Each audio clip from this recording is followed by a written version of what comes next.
कर रहे हैं कि दुश्मन का मीडिया जो है उसने इसको बड़ा उठाया। वो आपकी नाअहली की वजह से उठाया, सिर्फ दुश्मन की नहीं, आपके अपनी मीडिया ने उठाया। अगर दुश्मन उठाता है और आपका मीडिया नहीं उठाता, आपके अपने मीडिया ने उठाया इसको। कौन सा मीडिया होगा जो इस सूरत हाल को नजरअंदाज कर सकेगा? अब ऐसी सूरत हाल में अवाम को हकायक से आगाह करना चाहिए।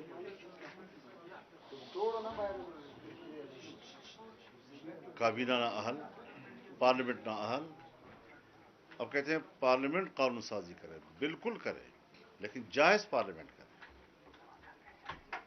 अवाम की मुंतखब पार्लियामेंट करे। इस पार्लियामेंट को अवाम की नुमाइंदगी का हक नहीं है और इतने हसास मसले पर कानून साजी का कोई हक हासिल नहीं है। कानून साजी के हवाले से नाअहलियां तो इनकी समरियों से वाज़ेह होती हैं। तो इस एतबार से हमें एक मुस्तहकम सियासी निज़ाम की तरफ जाना है और इस माफिया से हमने जान छुड़ानी है, जो माफिया इस वक्त इक़्तिदार पर काबिज है। असल माफिया ये है, दूसरों को माफिया कहते हैं, खुद माफिया हैं। तो पाकिस्तान की जगह साई हुई है, फौजी इदारे की जगह साई हुई है। ऐसी सूरत हाल से मुल्क को एक संजीदा माहौल की तरफ ले जाने के लिए एक नई संजीदा क़यादत की ज़रूरत है, एक माकूल निज़ाम की ज़रूरत है, जो मुल्क को चलाने के ढंग जानते हो, उनकी ज़रूरत है। ये गुजारिशात है मेरी, और इस हवाले से आप हजरात भी यही चीज़ मुताला कर रहे हैं, यही आपकी मुशाहिदात हैं। हम समझते हैं कि इंशाअल्लाह अज़ीज़ पूरे मुल्क के अवाम की इकट्ठ के साथ पाकिस्तान के हर फर्द को हम एक प्लेटफार्म पर देखना चाहते हैं। तमाम सियासी पार्टियां एक प्लेटफार्म पर हैं। हर शोबे ज़िंदगी से वाबस्ता तंजीमें वो आज हमारे इस एहतजाज में हमारे साथ शरीक हैं, किसी न किसी हवाले से शरीक हैं। मौलाना साहब, आपने कहा कि इदारों को मौजूदा हुकूमत ने तबाह कर दिया। आज फवाद चौधरी ने खुद कहा कि इदारों के दरमियान नई डील की जरूरत है।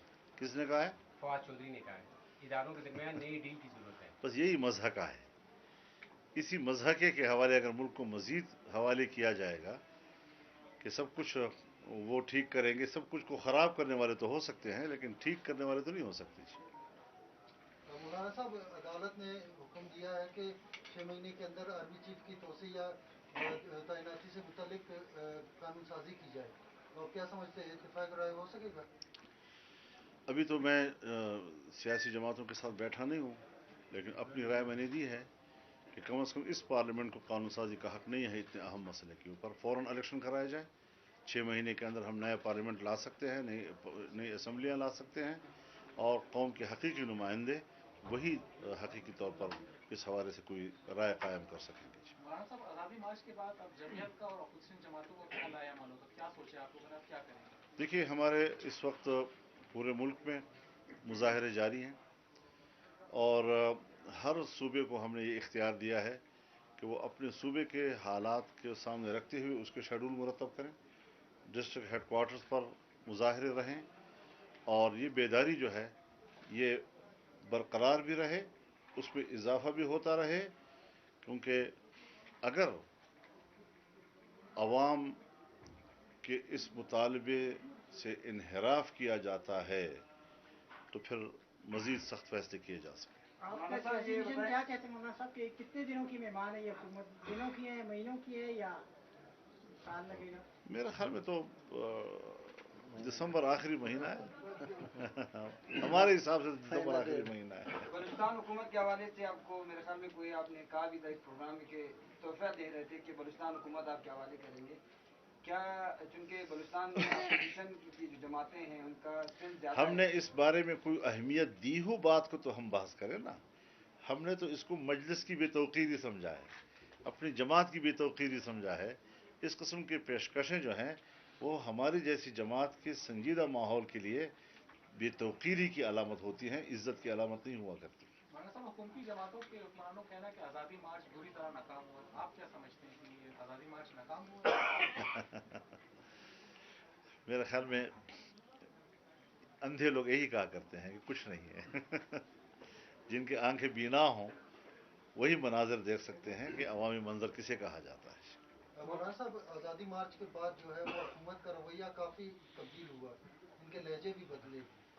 जैसे जो है वो अपोजिशन के जो लीडर्स हैं उनको रिलीफ भी मिला, तो आप इसका क्रेडिट जो है आज़ादी मार्च को देंगे? देखिए, बहरहाल ये इतना बड़ा तारीखी इवेंट था कि जो बहरहाल हालात पे असरअंदाज हुआ है और बहुत से अतराफ पर उसने अपने अपने असरात छोड़े हैं। जब मुझसे कहा गया कि जी बहुत सी पार्टियां इन हालात से फ़ायदा उठा रही हैं, तो मैंने कहा अच्छी बात है, मेरे हलीफ अगर इन हालात से फ़ायदा उठाते हैं उन्हें खुशी होती है। मौलाना साहब, सुना है आज आप जाम कमाल साहब के साथ आए हैं, तो मुलाकात या कोई गुफ्तगू हुई उनके साथ? तो जहाज़ में तो मैं बहुत से लोगों के साथ आया हूँ, सबके बारे में कहूँ। सफ़र तो होते रहते मौलाना हैं। साहब, आज़ादी मार्च से लेकर आज तक आप कई मुतालबा है हुकूमत इस्तीफा दे के घर चले जाएं, लेकिन हुकूमत इस्तीफा नहीं दे रहे हैं, तो इसका आखिर हाल क्या होगा? इनका बाप भी इस्तीफा देगा, कैसे नहीं देगा?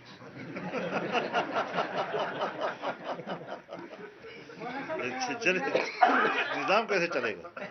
जब हम मुकाबले में होंगे तो निज़ाम नहीं चलेगा इनका। मुल्क को बर्बादी की तरफ ले जाएंगे। उनको कहें जाएं अपना काम करें, कोई यूरोप में अयाशियाँ करे। ये यूरोप के अयाशियों वाले लोग हैं, मुल्क पर हुकूमत करने वाले लोग हैं।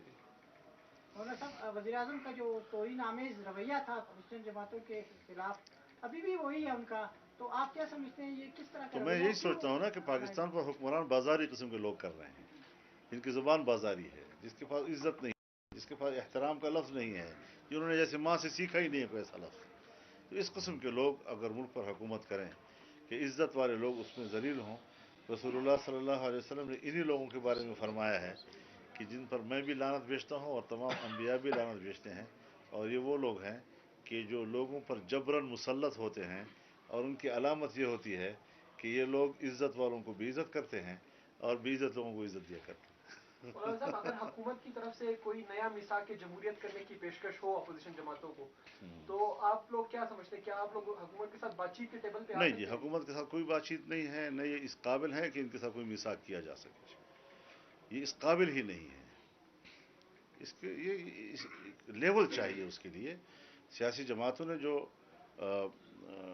मिसाक जमहूरियत किया था वो एक संजीदा डॉक्यूमेंट है, उसको मज़ीद बेहतर बनाया जा सकता है, लेकिन बेहतर लोग उसको बेहतर बना सकते हैं, कमाया लोग जो हैं उसको बेहतर नहीं बना सकते।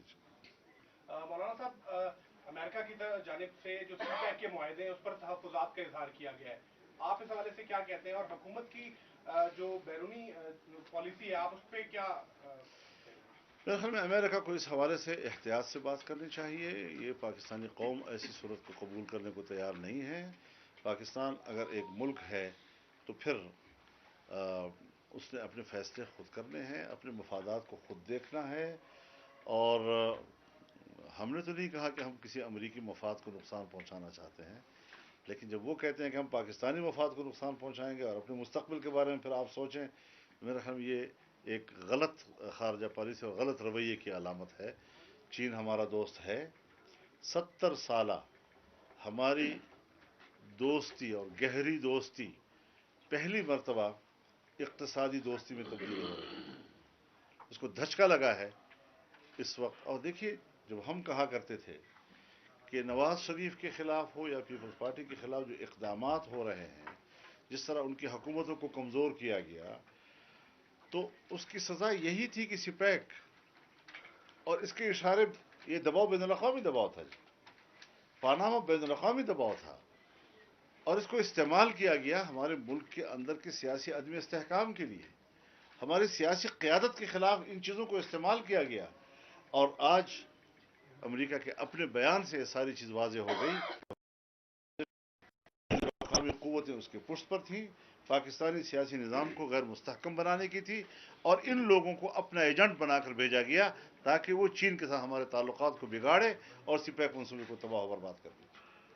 मौलाना साहब, जो मियां साहब वो इस वक्त मुल्क से बाहर चले गए इलाज के लिए, मुत्तहिदा पोजीशन में आपके बड़े करीबी रहे, आप भी उनके बहुत देरीना साथी रहे, तो आप क्या समझते हैं वो कब तक वापस आ जाएंगे या आएंगे भी या नहीं?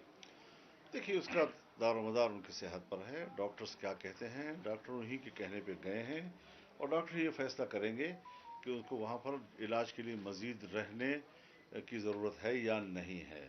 تو اسی تناظر میں پھر یہ فیصلہ کیا جا سکے گا کہ وہ رہنا چاہیں گے یا وہ واپس آئیں گے. بہت شکریہ. جزاکم اللہ.